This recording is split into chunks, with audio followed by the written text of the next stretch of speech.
If you've ever built a soap recipe that looked great on paper, hit the numbers that you wanted, and still turned into thick batter when you were counting on a nice fluid swirl, this video is for you, because that's exactly what happened with this rose gold champagne soap.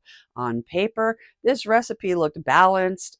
At the bench, it thickened up so much faster than I wanted for the kind of swirl that I had planned. So today, instead of pretending that this batch went the way that I expected, I want to use it as a real lesson in something every soap maker needs to understand. A recipe can look right on the calculator and still not give you the batter behavior that you need once you actually start making the soap.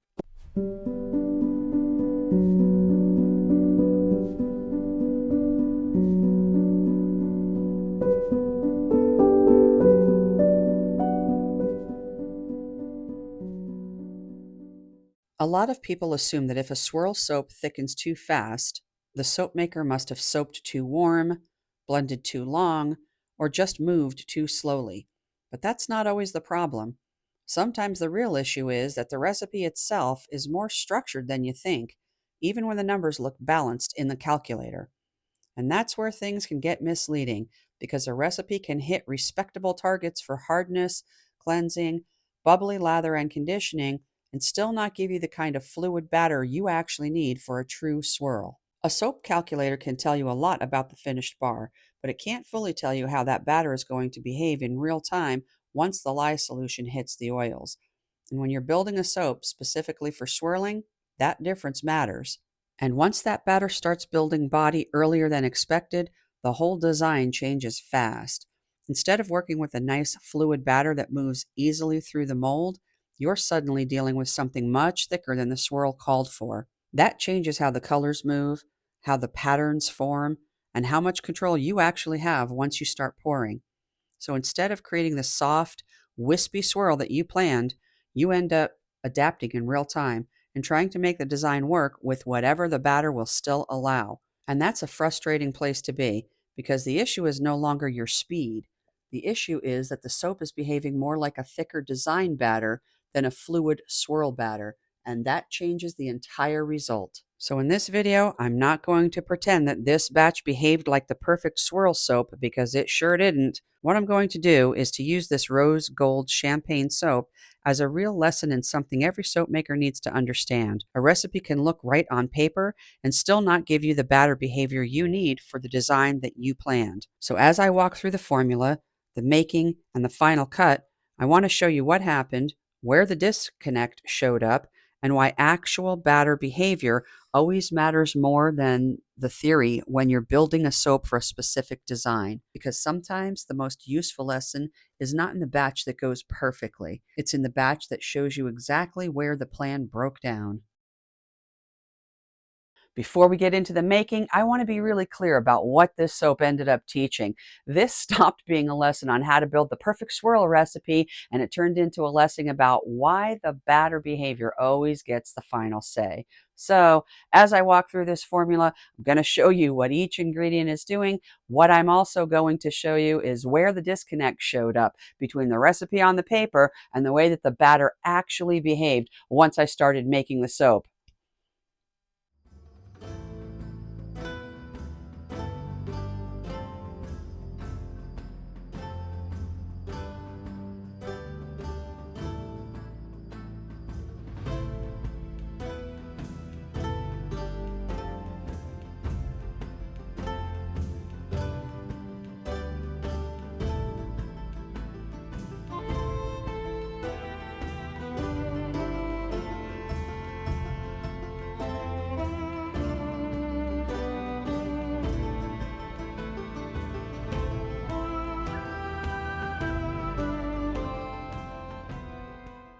Okay, let's get into the making of the rose gold champagne cold process soap.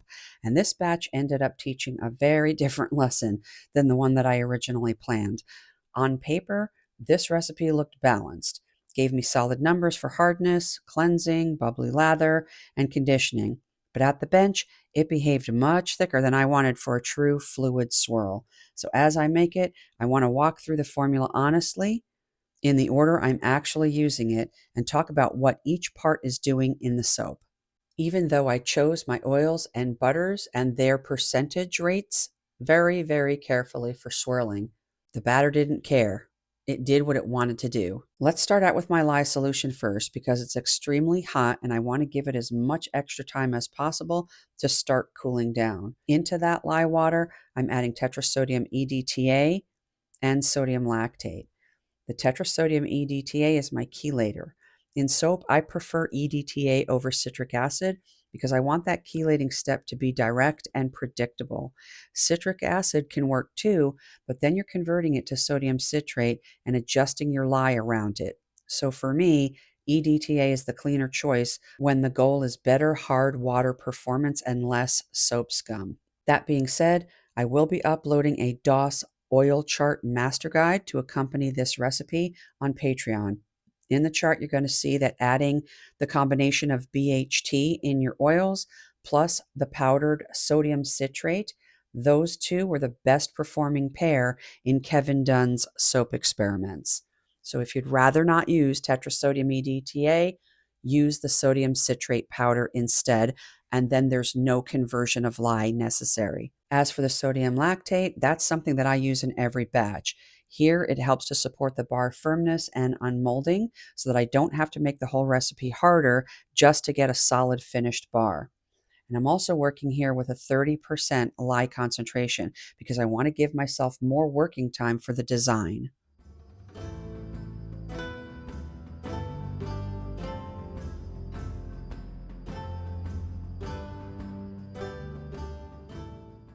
So now that my lye solution is set aside to cool, I'm going to move on to my hard oils and butters. And in this formula, that's the coconut, palm, and shea butter. Coconut is here to support cleansing and bubbly lather. I always want my cleansing number in a range that still gives me a true bar of soap, and this is one of the ingredients carrying that part of the formula. The palm oil is doing a lot of work for hardness and overall structure. This helps the soap hold up as a finished bar and keeps the recipe from feeling too soft or too weak. And then the shea butter is here for creaminess and a little extra richness. It adds something nice to the finished bar, but it also contributes to the overall body of the recipe. So I'm going to go ahead and melt all of those down completely first. Now that they are all melted and while they're still warm, I'm going to pull off a little of that warmed oil to disperse my mica colorants. For the swirl, I'm using red rose mica, 24 karat gold mica, and pearl mauve mica. This blend is what gives the soap its visual identity. I didn't want a plain pink swirl with random gold just added on the top. I wanted the gold built into the actual rose tone so that the color felt more cohesive and intentional. So again, while these hard oils have been melted all the way down fully and they're still warm, I'm going to be adding my BHT, and that is here to help support oxidation control in the oils. It's a small part of the formula, but it's still an important detail because I want to protect the overall quality of the finished soap. Now that that's taken care of, I'm going to be adding in my liquid oil, starting with olive oil, which helps bring conditioning to the formula and usually supports a more workable batter. The rice bran oil is helping in a similar way. It supports conditioning and helps round out the oil phase. The sweet almond oil adds conditioning too, and it also helps with the overall skin feel of the finished soap. Avocado oil is here in a smaller amount as a supporting conditioning oil, just to add a little more richness without dominating the formula. And then there's castor oil. It's here to support and stabilize the lather. I like it in a controlled amount because it helps the bubbles without overwhelming the recipe. And this is exactly why I pay attention to trace speed when I'm formulating a soap like this. Not every oil behaves the same in soap batter, and not every oil blend gives you the same amount of working time. That's why I already shared a full oils and butters trace speed chart on my Patreon for my saponification station members, because when you're building for a specific design, those choices really do matter. Now that I've given the oils a full blend, at this point, I'm waiting until both my water portion and my oil portion are below 100 degrees Fahrenheit. Now that both portions are under 100 degrees, I'm bringing the lye solution into the oils and I'm only blending to a emulsion. And this is where the soap batter starts teaching the real lesson. Even though the temperatures are where I want them, and even though I'm only bringing this to emulsion, the batter is already building more body than I wanted for a loose, wispy swirl. But now I'm going to be removing 3 portions of the batter for my swirl colors and adding in each individual colorant to those pitchers, giving it a few second bursts with the stick blender to ensure all color is mixed thoroughly. Then in the remaining main batch, I'm adding my titanium dioxide mixture to create that creamy ivory base. Once the main batch is colored, I'm adding my fragrance oil to the main batch only, and that fragrance is Champagne Toast, a truly lovely scent that's really hard to describe. It's just beautiful and feminine. But I do want to be very clear here. The batter was already thick before the fragrance went in. So in this batch, the fragrance is not the reason the batter tightened up. The batter had already moved into a much thicker state before I even got to the point of adding fragrance. So now I've got my ivory main batch, my rose gold accent portions, and instead of the fluid swirl batter that I planned for, I'm working with something much heavier. At this point, this is no longer behaving like a soft, easy swirl soap. It's behaving more like a thicker design batter. So instead of a graceful flowing pour, I'm having to adapt in real time and work with what the soap is actually doing live. And that's the lesson. Soap batter doesn't care what the calculator promises. It behaves the way it behaves. And once you see that, you have to shift with it. So I'm getting the batter into the mold the best way that I can, working the colored portion down into the main batch and adjusting the design based on what the soap is actually willing to do. Once I have all the soap batter in there, let's just go ahead and give it a couple of passes with the hanger swirl and cross our fingers and hope for the best. Then we're going to do some light texturing on the top. Let's add some of that beautiful glitter that we have off to the side. And lastly, give it a spritz of alcohol. Let's go in for a close-up.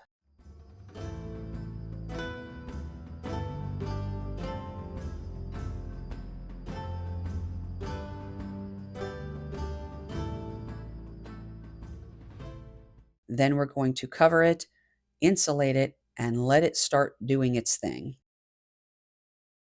Okay, it's been about 18 hours and it's time to go ahead and cut our beautiful soap here. I need to cut it into 2 logs first. Everything looks okay, but we'll wait to see what the inside looks like. So let's go ahead and cut this into 2 logs. No cheating, no peeking. All right, let's just get into this and go ahead and cut this into bars now. We'll see how we did. Of course, that's the end piece, so we're not going to get a whole lot there. It smells fantastic. It really does. It smells really nice. And that's not terrible. It could have been a heck of a lot worse, you guys. Could have been a heck of a lot worse. It's not terrible.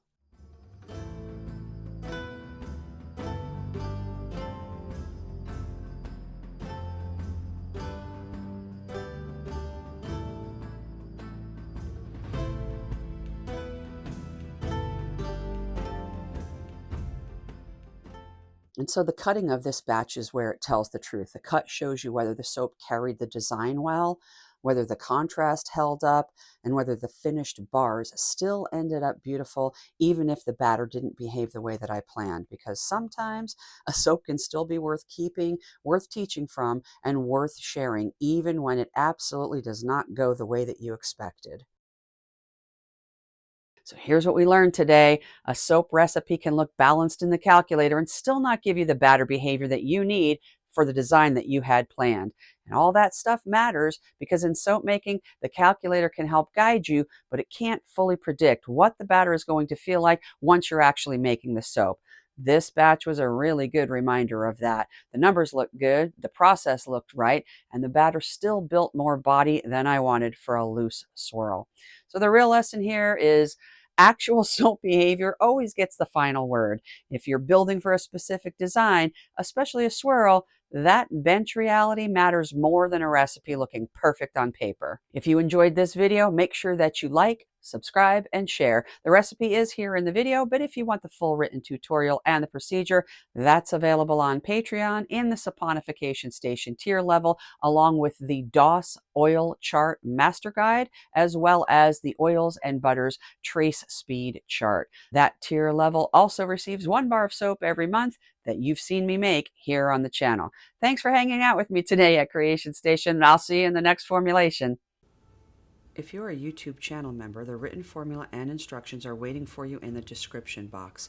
If you're not a member, you can also get this formula along with more than 100 others and all future releases by joining my Patreon, or you can pick it up individually in my Etsy shop. All the links are below. Choose what's right for you.